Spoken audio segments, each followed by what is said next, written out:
احمد کی اماں فوت ہوئی تو اس کی سوتیلی ماں نے احمد پر الزام لگا دیا کہ احمد نے میری بیٹی کے ساتھ زنا کیا ہے تاکہ اس کا باپ اسے گھر سے نکال دے اور ساری جائیداد اس کی بیٹی کو مل جائے۔ احمد کے باپ نے سنا تو اس نے احمد کو بہت مارا اور پولیس اسے گرفتار کر کے عدالت میں لے گئی، جہاں عدالت نے 12 سالہ احمد کو سزائے موت سنا دی۔ اور اگلے دن جب احمد کو پھانسی پر لٹکایا جانے لگا تو سوتیلی ماں اور اس کی بیٹی احمد کو پھانسی پر لٹکتا دیکھ کر بہت خوش ہو رہی تھیں۔ تبھی احمد کے چہرے پر مسکراہٹ دیکھ کر ان کے قدموں تلے سے زمین نکل گئی، کیونکہ اپنی عمر دیکھو اور اپنے کرتوت دیکھو۔ کون کہے گا کہ 12 سالہ بچہ اس قدر گندی حرکت بھی کر سکتا ہے؟ اس عمر کے بچے تو کھیل کود میں مصروف رہتے ہیں، مگر تم، آخر کیا وجہ بنی جو تم یہ سب کچھ کرنے لگے؟ کیا تمہارے دوست تم سے بڑی عمر کے تھے یا پھر تمہارے گھر کا ماحول ہی ایسا تھا جو تم اتنے بڑے گناہ کا ارتکاب کر بیٹھے؟ نیوز رپورٹر افشا منیر 12 سالہ احمد سے سوال کر رہی تھی۔ براہ راست اس کی ویڈیو چلائی جا رہی تھی جبکہ وہ جیل کی سلاخوں کو پکڑے ہوئے سر جھکا کر بیٹھا تھا۔ کئی سوالات اس وقت اس سے کیے جا چکے تھے مگر وہ کچھ بول ہی نہیں رہا تھا۔ کئی سوالات تھے جن کا جواب افشا منیر چاہتی تھی، مگر جب اس لڑکے نے کچھ نہ بولا تو وہ یہ کہہ کر اس کی تذلیل کرنے لگی کہ جب یہ گناہ کر رہے تھے تب تو تمہیں شرم نہ آئی، اب بتاتے ہوئے کیوں شرما رہے ہو؟ بہرحال ایک کے ساتھ 2 اور پھر 3 جملے مزید لگاتے ہوئے رپورٹ تیار کی جا چکی تھی کہ 12 سالہ احمد نے اپنی ہی سوتیلی بہن مریم کی عزت پر ہاتھ ڈالا ہے۔ یہ الفاظ تھے جو ہر ایک کو اس سے حقارت محسوس کروا رہے تھے۔ کوئی بھی نہیں سوچ سکتا تھا کہ یہ 12 سال کا بچہ ایسی گندی حرکت بھی کر سکتا ہے۔ بھلے احمد 12 سال کا تھا مگر اس کی جسامت بھری تھی، وہ اپنی عمر سے بڑا لگا کرتا تھا۔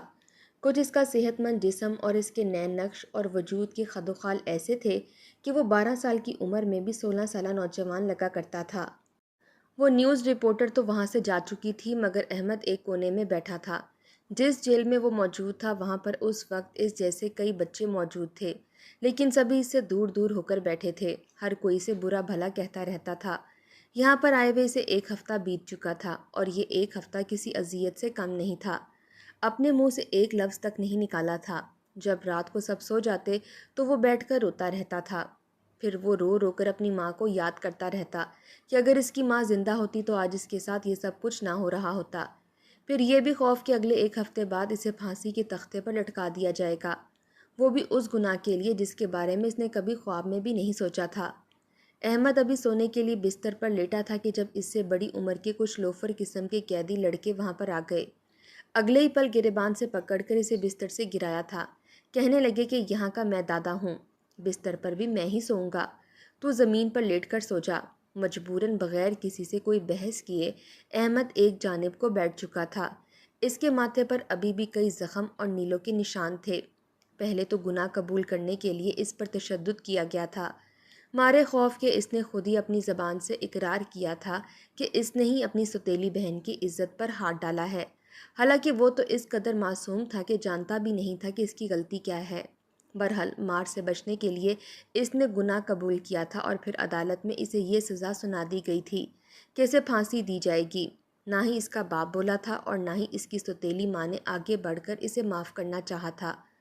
موت کا خوف دن بدن احمد کے چہرے پر عیاں ہوتا چلا جا رہا تھا۔ وہ تو بے قصور ہی اس ظلم کا شکار ہو رہا تھا، نہ ہی کھانے کو جیل میں ٹھیک دیا جا رہا تھا اور نہ ہی سونے کے لیے ٹھیک سے بستر تھا۔ جانوروں جیسا سلوک کیا جا رہا تھا احمد کے ساتھ وہاں پر۔ اس کے ساتھ موجود لڑکے یہ کہہ کر اس کی تذلیل کیا کرتے کہ ہم نے تو پھر چوری چکاری کی ہے تو جیل میں آئے ہیں، مگر تو کیسا بغیرت ہے، اپنی ہی بہن، ارے سوتیلی تھی لیکن تھی تو بہن ہی نا، اس کی عزت پر ہاتھ ڈال دیا۔ تو جیسے شخص کو تو کوڑے مارنے چاہیے، کیما بنا کر کتوں کو کھلانا چاہیے۔ اتنا کہنے کے بعد جیل کے سارے لڑکے مل کر احمد کو مارنے لگتے۔ اس کی تو ناک سے بھی خون آنے لگا تھا۔ حوالدار دور بیٹھا یہ منظر دیکھتا رہا، وہ بھی احمد سے نفرت کرتا تھا۔ جب اسے اس پر تھوڑا بہت ترس آیا تو اس نے باقی لڑکوں کو بھگایا تھا، پھر کسی بے جان چیز کی طرح احمد کو گھسیٹ کر ایک جانب کو پھینک دیا کہ پانی ڈال کر اس کے منہ پر ہوش آتا ہے تو ٹھیک ہے، نہیں تو اٹھا کر لے جائیں اسے جیل کے ہسپتال میں۔ اس رات بھی احمد زخموں سے چور تھا، رو رہا تھا۔ اسے وہ وقت یاد آنے لگا جب اس کی والدہ کی وفات ہوئی تھی، وہ ہارٹ اٹیک سے وفات پا چکی تھیں۔ اس کے بعد احمد کی پرورش اور گھر سنبھالنے کے لیے احمد کے والد نے دوسری شادی کی تھی۔ اسے وہ وقت یاد تھا جب اس کے والد اس پر جان نچھاور کیا کرتے تھے۔ احمد سے آگے تو انہیں کچھ تھا ہی نہیں۔ جب نئی امی گھر میں آئی تھی، دلہن بنی ابا کے کمرے میں بیٹھی تھی تو احمد کے والد نے احمد کا ہاتھ پکڑا اور اسے اپنے کمرے میں لائے تھے، جہاں پر اس کی نئی امی دلہن بنی بیٹھی تھیں۔ گھونگھٹ اٹھاتے ہی سب سے پہلے احمد کے والد نے اپنی نئی بیوی سے یہی کہا تھا کہ دیکھو احمد، میرا بیٹا میری جان ہے، اس سے بڑھ کر مجھے دنیا میں کوئی بھی عزیز نہیں ہے۔ اگر تم چاہتی ہو کہ ہمارے تعلقات اچھے رہیں تو تم میرے بیٹے کا دل و جان سے خیال رکھو۔ یہ الفاظ سن کر احمد کی سوتیلی ماں کے چہرے پر تھوڑی ناگواری آئی تھی، مگر وہ مسکرا کر کہنے لگی، آپ فکر مت کریں، جیسے مریم میری بیٹی ہے ویسے احمد بھی آج سے میرا بیٹا ہے۔ دراصل سوتیلی ماں کی بھی یہ دوسری شادی تھی اور پہلی شادی سے ان کی ایک بیٹی ہوئی تھی جس کی عمر اس وقت 14 سال تھی۔ اس رات سوتیلی ماں نے احمد کے والد کو یہی کہا کہ میں دونوں بچوں کا دل و جان سے خیال رکھوں گی۔ چند روز تک تو وہ دونوں بچوں کے ساتھ برابری کا رویہ رکھتی رہی، اپنی بیٹی کو بھی یہاں پر سمجھا کر لائی تھی کہ اپنے باپ اور بھائی کے ساتھ بالکل اچھا رویہ رکھنا، مگر جتنا احمد معصوم اور بھولا بھالا قسم کا لڑکا تھا، تھوڑی بہت شرارتیں اور بات جو وہ اپنی ماں کی موجودگی میں کر لیا کرتا تھا، اپنی ماں کی وفات کے بعد تو وہ بالکل ہی خاموش رہنے لگا تھا۔ اس کی طبیعت اس قدر بدل چکی تھی کہ اگر کوئی کام ہوتا تو ہی بولتا، ورنہ نہ ہی دوستوں کے ساتھ کھیلتا تھا اور نہ ہی گھر سے باہر جاتا تھا، بلکہ کمرے تک ہی محدود بیٹھا رہتا، اپنی پڑھائی کرتا رہتا تھا، جبکہ اس کے برعکس مریم بڑی ہی ڈھیٹ، ضدی اور بدتمیز قسم کی لڑکی تھی۔ ہر وقت کوئی نہ کوئی فرمائش اپنی ماں سے کرتی رہتی، کہتی کہ جب تک ماموں کے گھر تھے نہ کوئی مرضی کی چیز کھا پی سکتی تھی اور نہ ہی کوئی مرضی کے کپڑے پہن سکتی تھی۔ مگر اب تو آپ نے شادی کر لی ہے، آپ کا شوہر آ گیا ہے، کم از کم اب تو مجھے روز میری مرضی کے کھانے بنا کر دیا کریں، مجھے نئے کپڑے لا کر دیا کریں۔ اتنا سننا تھا کہ اس کی ماں اسے جھڑک کر بولی کہ اپنی زبان تم کنٹرول میں رکھو، دیکھتی نہیں کہ احمد کتنا اچھا بچہ ہے، تم ویسے ہی رہنے کی کوشش کرو، اگر یہاں پر تمہارے دوسرے ابا کو پتہ چل گیا کہ میں بیوہ نہیں بلکہ طلاق یافتہ ہوں تو نہ جانے کیا قیامت کھڑی ہو جائے گی۔ وہاں بھی تمہاری اور میری انہی حرکتوں کی وجہ سے تمہارے سگے باپ نے ہمیں رکھنے سے انکار کر دیا تھا، یہاں بھی اگر اس طرح کی حرکتیں کی تو نہ جانے کیا ہوگا، اس لیے فی الحال اپنی حدود میں رہو۔ مریم بھی کچھ دیر خاموش رہی تھی، لیکن جب اس نے معصوم اور بھولے بھالے احمد کو دیکھا تو اس پر ہنستی رہتی تھی۔ وہ موقع سوچنے لگی کہ جب وہ احمد کو تنگ کر سکے۔ اس روز احمد کام لکھ رہا تھا، اسے نہ ہی مریم میں دلچسپی تھی اور نہ ہی اپنی نئی ماں میں۔ وہ بیٹھا کام کر رہا تھا کہ جب اسے واش روم جانے کی ضرورت پیش آئی۔ جیسے ہی وہ اٹھ کر واش روم گیا تو مریم اس کے کمرے میں گئی اور جا کر اس کے ہوم ورک کے صفحات کو پھاڑ کر کچرے میں پھینک دیا۔ جب احمد واپس آیا اور آ کر اپنا رجسٹر دیکھا تو بکھلا سا گیا تھا، کہنے لگا کہ ابھی تو میں نے اتنی محنت سے یہاں پر کام لکھا تھا، وہ کہاں گیا؟ اس کی آواز پر سوتیلی ماں بھی اس کے پاس پہنچی تھی، کہنے لگی کہ کیا مطلب، کہاں جا سکتا ہے، کوئی بلی بندر تھوڑی تھا جو کود کر یہاں سے وہاں چلا گیا، اسی رجسٹر میں تو تم نے لکھا تھا، اسی میں دیکھ لو۔ مگر احمد بالکل گھبرا چکا تھا، پورا رجسٹر چھان مارا مگر وہ ہوم ورک جو اس نے لکھا تھا کہیں بھی موجود نہیں تھا۔ احمد نے اگلے ہی پل کہہ دیا کہ میرے رجسٹر سے کسی نے ہوم ورک کے صفحے پھاڑ دیے ہیں۔ اتنا سننا تھا کہ سوتیلی ماں کہنے لگی کہ کیا مطلب، تم الزام لگا رہے ہو؟ اگلے پل احمد نے مریم کو دیکھا تھا، کہنے لگا کہ ہاں، یہاں پر مریم ہی موجود تھی، ہو نہ ہو یہ مریم کا ہی کام ہے۔ یہ سننا تھا کہ مریم کو تو جیسے لڑائی کا موقع چاہیے تھا، اٹھ کر لڑنے لگی کہ یہ تم کیا بکواس کر رہے ہو، مجھے کیا ضرورت پڑی ہے تمہارے ہوم ورک کے صفحے پھاڑنے کی، بلا وجہ مجھ پر الزام مت لگاؤ۔ اسی وقت احمد کے والد بھی گھر آ چکے تھے۔ جب ان کی نظر سے یہ سارا معاملہ گزرا تو کہنے لگے کہ ہو نہ ہو کسی نے تو یہ حرکت کی ہے نا، احمد خود تو اپنی محنت سے لکھا گیا کام نہیں پھاڑ سکتا۔ بہرحال جو ہونا تھا ہو چکا تھا۔ احمد نے اپنے ہاتھوں سے ساری رات جاگ کر دوبارہ وہ ہوم ورک کمپلیٹ کیا تھا، کیونکہ کل ہر حال میں اسے یہ کام ٹیچر کو چیک کروانا تھا۔ اس کے بعد تو مریم نے یہ ضد پکڑ لی تھی، جو سوٹ احمد کو پسند تھا وہ یا تو پھٹا ہوا ملتا یا پھر استری سے جلا ہوا ہوتا۔ اب تو احمد کو پکا یقین ہو چکا تھا کہ یہ مریم ہی ہے جو اس سے حسد کرتی ہے اور اس کی چیزوں کو خراب کر رہی ہے۔ ایک روز جب مریم کو اپنے ہاتھوں سے اس کے اسکول یونیفارم پر رنگ گراتے دیکھا تو وہ غصے سے پھٹ پڑا تھا، کہنے لگا کہ اب میں تمہاری شکایت بابا کو لگا کر رہوں گا، تم نے تو حد پار کر دی ہے، آج تک میرا جتنا بھی نقصان ہوا اس میں تمہارا ہی ہاتھ ہے، میں جان چکا ہوں، میں اب تمہیں بالکل بھی نہیں چھوڑوں گا۔ اس روز جب احمد کے والد گھر آئے تو اس نے الف تا یہ پوری شکایت اپنے ابا کو لگائی تھی کہ یہ میرے ساتھ اس طرح کرتی پھر رہی ہے۔ جب احمد کے والد نے سختی سے مریم سے پوچھا تو وہ سر جھکا چکی تھی۔ اس کے بعد تو احمد کے والد نے دونوں ماں بیٹی کی خوب تذلیل کی تھی کہ دوبارہ اگر تم لوگوں نے میرے بیٹے کو تنگ کیا تو دیکھنا میں تم لوگوں کا حشر کیا کرتا ہوں۔ 1 سیکنڈ نہیں لگے گا مجھے تمہاری ماں کے ساتھ رشتہ ختم کرنے میں اور دھکے دے کر اس گھر سے نکالنے میں۔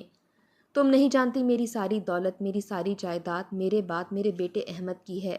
اگر دوبارہ مجھے اس طرح کی کوئی شکایت بھی ملی تو مجھ سے برا کوئی نہیں ہوگا۔ اس وقت تو احمد اپنے کمرے میں چلا گیا۔ مریم اور اس کی ماں بھی کمرے میں چلی گئی تھیں، لیکن کچھ دیر بعد جب مریم اور اس کی ماں کمرے سے نکلیں تو دونوں ہی رو رہی تھیں۔ روتے ہوئے دونوں احمد کے پاس گئیں اور اس کے قدموں میں گر کر معافیاں مانگنے لگیں کہ ہمیں معاف کر دو، ہم نے تمہارے ساتھ غلط کیا ہے۔ میں مریم کو بہت ماروں گی، اگر تم کہو گے تو میں اسے ہاسٹل میں بھیج دوں گی۔ اپنی سوتیلی ماں اور مریم کو اپنے قدموں میں گرا دیکھا تو احمد کانپ کر پیچھے ہٹا تھا۔ انہیں اٹھا کر کہنے لگا کہ آپ لوگ یہ سب کچھ مت کریں، میں آپ کی دل سے عزت کرتا ہوں، بس میرے معاملات میں دخل مت دیا کریں۔ مجھے اچھا نہیں لگتا، کھیلنا اور مذاق کرنا اپنی جگہ، لیکن میرے نقصانات کر کے نہ جانے مریم کو کیا سکون ملتا ہے۔ بہرحال اس روز تو احمد نے معاف کر دیا تھا۔ اس کے بعد مریم کا بھی رویہ احمد کے ساتھ ٹھیک ہو چکا تھا، جبکہ سوتیلی ماں بھی احمد کا خیال رکھنے لگی تھی۔ یوں اپنی سوتیلی ماں اور سوتیلی بہن کے رویوں میں ایک دم سے تبدیلی دیکھ کر احمد کو کچھ کھٹکنے لگا تھا کہ آخر یہ ایک دم سے کیسے بدل سکتی ہیں۔ کچھ ہفتے یوں ہی گزر گئے، گھر میں سکون تھا تو احمد کے والد بھی خوش ہو گئے۔ اپنی بیوی اور سوتیلی بیٹی مریم کے ساتھ ان کا رویہ اچھا ہو چکا تھا۔ وہ جو چیز احمد کے لیے لاتے مریم کے لیے بھی لاتے تھے، لیکن یہ بات اب مریم اور اس کی ماں کے دل میں کھٹکنے لگی تھی کہ ساری جائیداد کا مالک احمد ہوگا۔ بس کوئی ایسا طریقہ نکل آئے کہ اس جائیداد میں نہ صرف احمد بلکہ مریم کا بھی حصہ نکل آئے۔ کچھ نہ کچھ تو ان کے ہاتھ بھی آنا چاہیے تھا، آخر کو وہ بھی تو اس گھر میں رہتی تھیں، اتنے بڑے کاروباری شخصیت کی بیوی تھی۔ بھلے ہی مریم کم عمر تھی لیکن لالچ پن میں تو اپنی ماں پر گئی تھی۔ اچھا پہننا، اوڑھنا اور کھانا، ہاتھ میں پیسے ہونا تو جیسے اس کی اولین ترجیح تھی۔ پھر دونوں ماں بیٹی نے جو کھیل رچایا وہ تو کسی کے وہم و گمان میں بھی نہیں تھا۔ ایک روز احمد اپنے کمرے میں ہی بیٹھا پڑھائی کر رہا تھا۔ صبح اس کا پیپر تھا۔ وہ بیٹھا تھا کہ جب سوتیلی ماں اس کے لیے بادام پستے کا دودھ لے کر آئی۔ احمد سے کہنے لگی کہ لو بیٹا دودھ پی لو۔ احمد اپنی ماں کی اتنی مہربانیاں سمجھ نہیں پایا تھا، کچھ وہ پڑھائی میں بھی مصروف تھا، اس لیے دودھ کا گلاس لیا اور پینے لگا۔ دودھ کا گلاس پینے کے بعد جیسے اس نے سائڈ ٹیبل پر رکھا اور واپس اپنی نظریں کتاب پر گاڑھیں تو اسے منظر دھندلا سا نظر آنے لگا، لکھے ہوئے الفاظ دو دو نظر آنے لگے، ایسا لگتا تھا جیسے وہ اپنے حواس کھو رہا ہو۔ کچھ ہی دیر بعد احمد بے ہوش ہو چکا تھا، گہری نیند میں جا چکا تھا۔ اس نے مریم کو احمد کے کمرے میں بھیجا اور پھر اس کے کپڑوں کو پھاڑ دیا، منہ پر نقلی زخموں کے نشان بنائے، بال بکھیر دیے، آنکھوں میں گلیسرین ڈالی تاکہ آنسو بالکل اصلی جیسے آ سکیں۔ خود وہ پڑوس میں چلی گئی کیونکہ یہ وقت احمد کے والد کے آنے کا تھا۔ جیسے ہی احمد کے والد کے گھر آنے کی آواز آئی تو گاڑی کا ہارن سن کر سوتیلی ماں بھی گھر میں داخل ہوئی تھی۔ خود ہی بول کر کہنے لگی کہ میں پڑوس میں ریحانہ کے ہاں چلی گئی تھی۔ جیسے ہی دونوں گھر میں داخل ہوئے تو آگے مریم کی سسکیوں کی آوازیں آ رہی تھیں۔ دونوں بھاگ کر احمد کے کمرے میں گئے تھے۔ سامنے کا منظر ویسا ہی تھا جیسا وہ دکھانا چاہتے تھے۔ احمد سامنے بیڈ پر نیم بے ہوشی کی حالت میں تھا اور مریم کے پھٹے کپڑے اور آنکھوں سے بہتے آنسو، پھر جسم پر جگہ جگہ زخم اس بات کی چیخ چیخ کر گواہی دے رہے تھے کہ احمد نے اس کے ساتھ نازیبا حرکت کی ہے۔ اتنا دیکھنا تھا اس کا باپ آگ بگولا ہو گیا۔ سوتیلی ماں نے تو چیختے ہوئے روتے ہوئے اپنی بیٹی کو سینے سے لگا لیا، چیخ چیخ کر کہنے لگی کہ تمہاری اتنی ہمت، میری بچی کی عزت لوٹ لی، اس درندے نے میری بچی کے ساتھ زیادتی کر لی اور اسے ذرا شرم نہیں آئی، ذرا اسے رشتوں کا لحاظ ہی نہیں ہے۔ جب احمد کے والد نے مریم کی حالت دیکھی تو وہ آگ بگولا ہو گیا، اس کے منہ پر کتنے ہی تھپڑ مار دیے۔ مار کھا کر احمد بھی ہوش میں آ چکا تھا، اسے تو سمجھ ہی نہیں آ رہی تھی کہ ہوا کیا ہے۔ جب تک اسے حقیقت معلوم ہوئی بہت دیر ہو چکی تھی۔ وہ رونے لگا، اپنے باپ کے سامنے ہاتھ جوڑ کر کہنے لگا کہ میں نے کچھ نہیں کیا، میں تو یہاں پر لیٹا سو رہا تھا، کیا ہوا کیا نہیں مجھے کچھ علم نہیں، یقیناً یہ مریم کی سازش ہے، آپ جانتے تو ہیں کہ یہ مجھے اس گھر میں برداشت ہی نہیں کر سکتی، یہ دونوں آپ کو میرے خلاف بھڑکا رہی ہیں۔ لیکن ایسا تھپڑ احمد کے منہ پر پڑا کہ اس کے ناک سے خون جاری ہو چکا تھا۔ بجائے اپنے بیٹے کی غلطی پر پردہ ڈالنے کے احمد کے والد نے فوراً پولیس کو کال کی اور زیادتی کے کیس میں اسے اندر کروا دیا گیا۔ وہ بے یقینی سے اپنے باپ کو دیکھ رہا تھا۔ اپنی ماں تک کی قسم کھا لی، لیکن ماں کی قسم کھانے پر بھی اسے تھپڑ ہی پڑا تھا۔ پولیس اسے پکڑ کر لے جا چکی تھی۔ معاملہ عدالت تک پہنچا۔ لوگوں کا کہنا تھا کہ جب سگا باپ اپنے بیٹے کے خلاف ہے تو ظاہری سی بات ہے بیٹا سچ مچ گناہ گار ہوگا۔ ساری ہمدردیاں مریم کے ساتھ تھیں اور احمد قصوروار کھڑا تھا۔ کہا گیا کہ اس کو اب سزائے موت سنائی جائے گی۔ سزائے موت کا سن کر احمد کا وجود کپ کپا چکا تھا۔ وہ بھاگ کر اپنے باپ کے پاس گیا تھا۔ سب لوگ اسے مڑ مڑ کر دیکھ رہے تھے۔ وہ اپنے باپ کے قدموں میں گر گیا، پیروں سے لپٹ گیا، رو رو کر کہنے لگا کہ بابا میں نے ایسا کچھ نہیں کیا، میں مرنا نہیں چاہتا، پلیز مجھے بچا لیں۔ آپ تو مجھے پائلٹ بنانا چاہتے تھے نا؟ میری والدہ بھی یہی چاہتی تھی کہ میں بہت بڑا آدمی بنوں۔ بھلا آپ مجھے مرنے کیسے دے سکتے ہیں؟ مجھے بہت ڈر لگ رہا ہے، میں جینا چاہتا ہوں، آپ کے ساتھ رہنا چاہتا ہوں، پلیز میرا اعتبار کریں۔ مگر اس کا باپ اسے دھتکار کر وہاں سے جا چکا تھا کہ نہیں، ایسے ایک لڑکی کے ساتھ ناانصافی ہو جائے گی۔ پولیس اسے پکڑ کر بچوں کی جیل میں لے جا چکی تھی۔ ٹھیک 2 ہفتوں بعد اسے پھانسی ہونی تھی۔ 2 دن تک تو اسے کھانا ہی نہیں دیا گیا تھا، بہت مارا گیا تھا، بیانات لیے گئے تھے، تشدد کا نشانہ بنایا گیا تھا۔ حالانکہ پاکستان میں یہ قانون ہے کہ جیل میں آنے والے بچوں کی الگ جیل مقرر کی جائے گی۔ ان پر کسی بھی طرح کا تشدد یا ظلم نہیں کیا جائے گا، بلکہ ان کو وہاں پر پڑھایا لکھایا جائے گا، ان کی ذہنی اور جسمانی کارکردگی بہتر کی جائے گی، انہیں اچھا انسان بنانے کی بھرپور کوشش کی جائے گی۔ مگر احمد کے ساتھ ایسا کچھ بھی نہیں ہوا تھا۔ اس کے ساتھ سارا دن حوالدار غلط رویہ روا رکھتے اور رات کو وہاں پر بدماش لڑکے اسے طرح طرح کی اذیتیں پہنچایا کرتے تھے۔ آخرکار وہ دن بھی آ گیا جب احمد کو پھانسی کے تختے پر لٹکایا جانا تھا۔ اس موقع پر نہ صرف مریم بلکہ اس کی ماں اور احمد کا باپ بھی موجود تھا۔ پھانسی کے تختے پر احمد کو لے جایا جا رہا تھا۔ اس نے ایک مرتبہ بھی پلٹ کر اپنے باپ کو نہیں دیکھا تھا۔ ہاں، البتہ ایک نظر مریم پر ضرور ڈالی تھی۔ اس کی نظروں میں ایسا کچھ تھا کہ مریم ہڑبڑا کر نظریں چرانے پر مجبور ہو گئی۔ تمام تر معاملات طے کرنے کے بعد احمد کو پھانسی کے تختے پر لے جایا گیا۔ سب کو لگتا تھا کہ اس کے چہرے پر موت کی زردی ہوگی، مگر نہیں، اس کے چہرے پر ایک مسکراہٹ تھی۔ مسکرا کر اس نے اپنی سوتیلی ماں اور بہن کو دیکھا تھا۔ اس کی نظروں میں عجیب سا تاثر تھا۔ دونوں ہی ہڑبڑا کر ایک دوسرے کا چہرہ دیکھنے لگیں۔ سوچ رکھا تھا کہ آج کا دن ان کی زندگی میں بہت بڑا دن ہوگا۔ آخر کو ساری جائیداد اب سوتیلی ماں اور اس کی بیٹی کے ہاتھ لگنے والی تھی۔ جیسے ہی گلے میں رسی ڈال کر احمد کو لٹکایا جانے لگا کہ تبھی ایک عورت چلاتے ہوئے پھانسی گھاٹ میں داخل ہوئی۔ کہنے لگی کہ احمد بیٹے کو چھوڑ دو، یہ بے قصور ہے، اسے کچھ مت کہو۔ خدا غارت کرے جھوٹ بولنے والوں کو، ارے خدا کی لعنت برسے جنہوں نے معصوم بچے پر تہمت لگائی۔ ہر کوئی پلٹ کر اس عورت کی جانب دیکھنے لگا تھا۔ اس کی آواز سن کر تو مریم اور اس کی ماں کے چہرے کی ہوائیاں اڑ چکی تھیں۔ وہ مسلسل روتے ہوئے آگے بڑھی۔ یہ بوڑھی عورت جس کی عمر 45 سے 50 کے لگ بھگ تھی، یہ احمد کے ہاں ملازمت کرتی تھی، ان کے گھر کی خاص نوکرانی تھی۔ اس نے سب کے سامنے جو راز بتایا، اس نے تو کہانی کا رخ موڑ دیا تھا۔ وہ عورت کہنے لگی کہ احمد کا کوئی قصور نہیں، یہ تو بے قصور معصوم بچہ ہے، سارا قصور آنے والی نئی بیوی اور اس کی بیٹی کا ہے۔ یہ احمد کو بہت تنگ کرتی تھیں، یہاں تک کہ احمد کو دودھ میں دوا ملا کر دینے سے لے کر کمرے میں اپنی ہی بیٹی کو کپڑے پھاڑ کر بھیجنے تک سارا کیا دھرا سوتیلی ماں کا تھا۔ یہ سب کچھ اس نے اپنی آنکھوں سے دیکھا تھا، لیکن اس خطرناک عورت سے ڈرتے ہوئے میں اپنا منہ نہ کھول سکی۔ لیکن کئی راتوں سے میرے خواب میں پہلی مالکن یعنی احمد کی سگی ماں آ کر یہ کہہ رہی تھی کہ میرے بیٹے کے حق میں گواہی دو، میرا بیٹا اگر مر گیا تو روزے قیامت تم بھی اس کی سوتیلی ماں اور بیٹی کے ساتھ ہی قصوروار کھڑی ہوگی۔ بس میں مزید چپ نہ رہ سکی اور دوڑی چلی آئی۔ حقیقت کھلنے کی دیر تھی کہ سوتیلی ماں اور اس کی بیٹی تو ہتے سے ہی اکھڑ گئیں، کہنے لگیں کہ ایسا کچھ نہیں ہے، یہ جھوٹ بول رہی ہے۔ لیکن حقیقت سامنے آ چکی تھی۔ احمد کو باعزت بری کر دیا گیا، جبکہ دونوں ماں بیٹی کو وہیں پر جیل میں ڈال دیا گیا۔ ساتھ ہی احمد کے والد نے اس عورت کو طلاق بھی دے دی تھی۔ احمد کا باپ بہت شرمندہ تھا۔ کل کی آئی یہ عورت اور اس کی بیٹی کی خاطر اس نے اپنے بیٹے کو شک کی نگاہ سے دیکھا تھا، اسے مارا تھا، یہاں تک کہ اپنے سامنے اپنے بیٹے کو پھانسی کے تختے تک لٹکانے والا تھا۔ ہاتھ جوڑ کر اپنے بیٹے سے معافی مانگنے لگا۔ احمد نے اپنے باپ کے ہاتھ پکڑ لیے۔ وہ بہت ٹوٹ چکا تھا۔ کہ اس کا باپ جو دنیا والوں کی باتوں میں آ کر اسے پھانسی تک چڑھانے والا تھا۔ ایک لمبا عرصہ لگا تھا احمد کو اپنے باپ کے ساتھ دوبارہ تعلق بحال کرنے میں۔ اس واقعے کے بعد احمد کے والد نے دوبارہ شادی نہیں کی تھی۔